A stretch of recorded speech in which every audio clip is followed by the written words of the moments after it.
Tonight on Hard Copy. Dr. Wendler may have fathered up to 500 children. Can that possibly be? But he hasn't met any of the mothers. He was a donor at a sperm bank to help pay his way through medical school.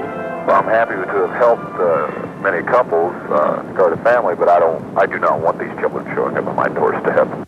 Now the children are scattered over 4 states, and it could mean disaster, because Dr. Wendler's kids may meet and fall in love. Your name keeps coming up over and over. I really want to talk to you about it. Just ask Greg. He thinks he almost married his sister. I went to high school with 2 of my genetic half-sisters, and one of them sat right in front of me, and I found her very sexually attractive. All my children.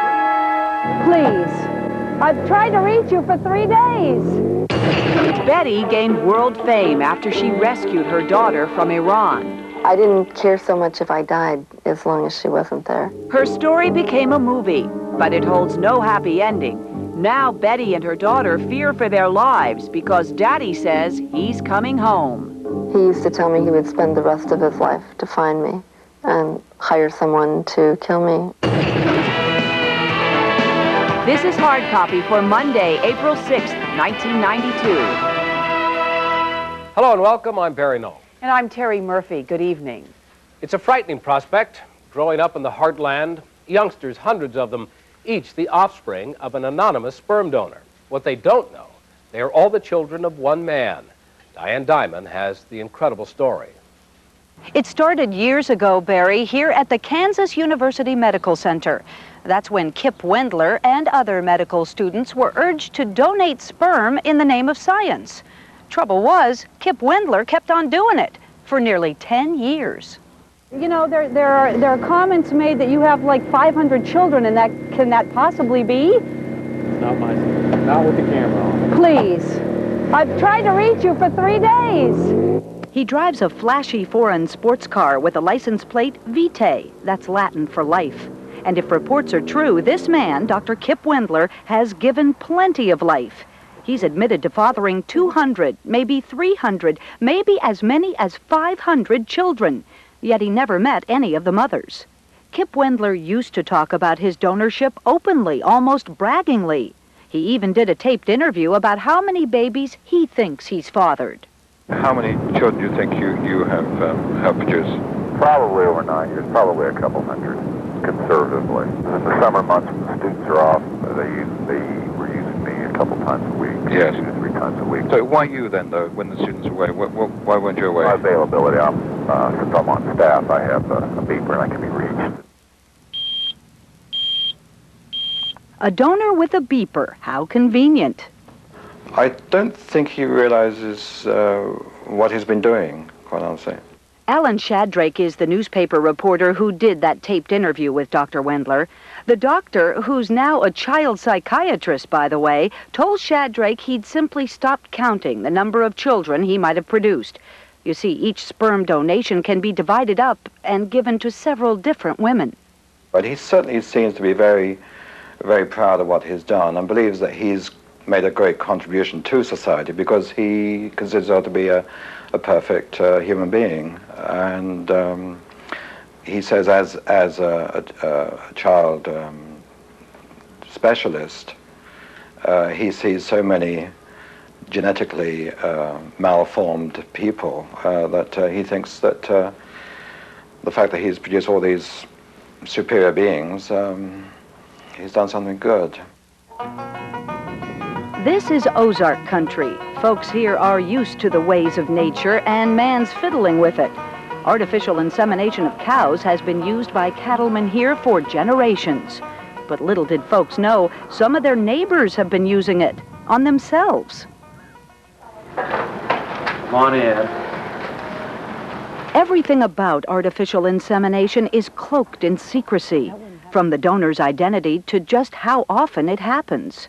Dr. Kip Wendler broke that code of silence by revealing some of the best-kept secrets. And the truth is, there are a lot of Kip Wendlers out there.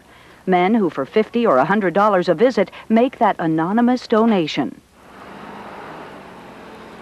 It was here at Kansas University Medical Center Kip Wendler first started donating.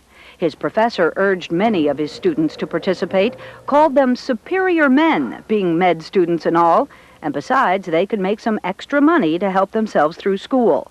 The professor said donors would be doing childless families around the region a big favor if they donate. Well, that's one of the big problems. Kip Wendler says his children are clustered right here in mid-America, all within a 300-mile radius. He knows that, but they don't.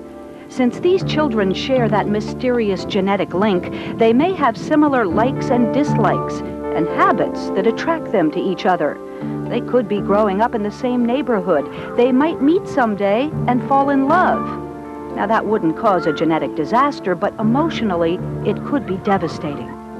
I think it's unconscionable that children grow up with half of their birthright, their heredity, unknown to them. Annette Barron is the author of Lethal Secrets, a book about the emotional pain inflicted on the children born through donor insemination.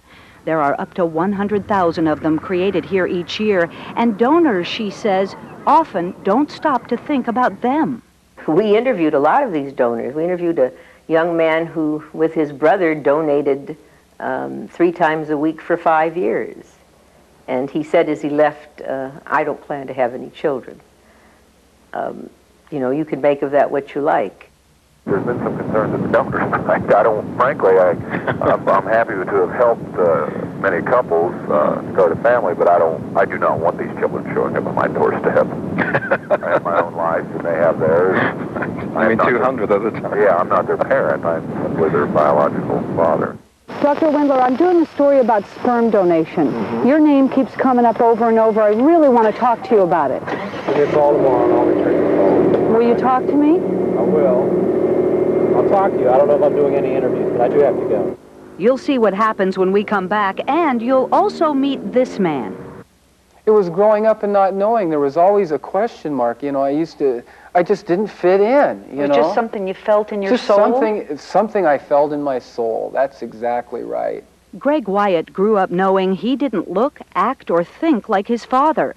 It was a mystery that was as hard to crack as a genetic code, but he's the only one who's done it. After learning he was the product of donor insemination, Greg actually tracked down his real father. But he learned the truth too late. He's afraid he almost married his half-sister. And everybody used to say how we looked like brother and sister. We always had this, interest, these common interests. We were almost like 2 peas in a pod, frick and frack, like soulmates. Greg Wiatt's frightening journey of discovery and an amazing discovery about Dr. Wendler. That's next. And a little later, the true story behind the movie. She saved her daughter from the Ayatollah, but now she's in danger again. He told me that if I ever managed to get out of Iran, that he would spend the rest of his life to find me. Tomorrow on Hard Copy, they say he made love with a client, then sent an imposter to take the paternity test. The lawyer who should have known better. Tomorrow. Back with more Hard Copy in a moment. They're children of loving families, but they don't know their real fathers. And they don't know they've been fathered by the same man. Diane Diamond continues the story. There are comments made that you have like 500 children, and can that possibly be? It's not my son. Not with the camera on. Please. Dr. Kip Wendler has been one of the country's mega sperm donors. He donated so many times, by his own admission, he could have hundreds of children. Artificial insemination. It's a silent, mysterious program the medical community offers. A child in return for never asking where or who the donor is. Many times, the donor is a doctor, just like Kip Wendler. Is Dr. Wendler around? No, he's over at the other hospital. Well, needless to say, Dr. Wendler never did grant us an interview. We've learned, though, that he is no longer a donor. He gave it up a couple years ago because he got married. He tells people he has 2 children. But what about all the others he helped create? They call themselves DI babies, donor-inseminated children who usually never know who their real fathers are. Greg Wiatt of Denver is an exception. He believes he's the first donor baby ever to track down his real father. blonde and blue-eyed, he says he grew up in a state of genetic bewilderment because he sure doesn't look like anyone else in his family. I'd ask my mom, and she'd always assure me, she says, you know, Greg, I gave birth to you, you're my son, and that's the bottom line.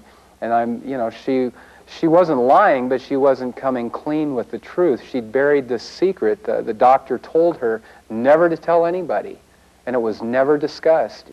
The secret, of course, was that Herbert Wiatt was not really his father. Teenage years are hard enough, but for Greg they were extra hard. He turned to drugs, and it was during rehab his counselor convinced his mom to finally tell him the truth. She says, Greg, your dad isn't your genetic father. And for a moment, you know, I felt like I was like having an out-of-body experience. You know, I'm going, wow, you know, this is like Disneyland in the Twilight Zone. His first question, who was the donor? His mother said she didn't know, and there was no way he could find out either. Greg finally went to the one man who would know, the family doctor. Greg's doctor was a kind man who always worried about Greg's restlessness. So much so that after death, he made sure Greg got the information he needed to find peace in his life. When he died, I went to his funeral, and some guy that I'd never seen before asked me, he says, are you Greg Wiatt? And I says, yeah. And he says, I have an envelope for you. And in that envelope was the donor's name. That was quite a gift. I don't know how it came about. It's like God came in and says, hey, it's time. After the doctor died, you broke into his office and went through his records, and you found out, what, you have 5 other half-sisters. That's true. I went to high school with 2 of my genetic half-sisters, and one of them sat right in front of me, and I found her very sexually attractive. Fortunately, says Greg, he never got up the courage to ask her out. But unfortunately, he suspects this girl may be his half-sister. They lived together for a year. He almost married her. I basically moved out. I didn't want a relationship any longer, so I had hurt her so bad. And that's a painful part of my life. I've never been able to say I'm sorry. And I'd like to know if she was my half-sister. All evidence points to her being your half-sister? At this point, unfortunately, yes. After carrying around the name of his donor father for many years, Greg finally found the courage to drive the 1,500 miles to meet him. The man made it clear he was not welcome. He says, well, yeah, what do you want? I says, I'm Greg Wiatt. I just wanted to shake your hand and thank you very much and let you know that I'm never going to bother you again. And he says, Greg Wiatt. He says, where do I know you from? And I said, my hometown. And he looks at me over his glasses, and he says, well, where do I know you from? So I mentioned the doctor's name, and he got a real wide-eyed look, like, you know, the fear of death, like he'd just seen a ghost. Are you sure, when you told him the hometown and the doctor's name, that it clicked in his head, this is my son? It didn't click, it exploded. Yeah. Most of us offspring, we really don't want to meet these SOBs that were our donor fathers. But we want some information, and we want to meet the other 499 brothers and sisters that we've got. Candace Turner of Secaucus, Missouri will probably never meet her half-brothers and sisters or know who her real father is. She found out when she was 13 that she and her brother are both DI babies. What did she think when she found out the truth? I was relieved because it wasn't my fault that my dad and I weren't getting along. I was working so hard at making this relationship work, and I wondered what was wrong with me that we weren't closer, because I was so close to my mom.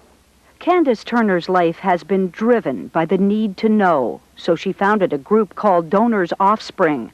They're not against artificial insemination. They just want donors to register themselves somewhere, anywhere, even anonymously, so their children can learn important information if they need to. My beautiful mother just died of cancer. I have cancer. Does my donor father have cancer? Can I find my donor sisters and tell them about the cancer that's in our family? For Candace, the answer always comes up no. And that's typical for DI babies. She believes the family doctor may have used his own sperm to inseminate her mother, but when he died, all his records were destroyed. His nurse came forward, and shared that he was using his own sperm quite a bit. Please. Kip Wendler has made it clear he wants to remain one of the faceless fathers of the donor program. His offspring are now between the ages of 12 and 2. They may never learn their true origins, but if they do, they might come to feel like Greg Wiatt. You know, a woman that gets pregnant with an anonymous sperm donor's, seed and has a child and doesn't tell him the truth, I mean, to me, that's child abuse. Seems like another one of those cases where we have advanced medically, scientifically, technologically faster than our ability to deal with it ethically and to understand it emotionally. I wonder if anyone ever thought that this was going to be the case initially. I don't think so. Now, Betty Mahmoudi knows her daughter's father all too well. He says he's coming back from Iran to take her away. We always thank God for one more day, but we always know that maybe that's going to be the last. The frightening sequel to the true life movie.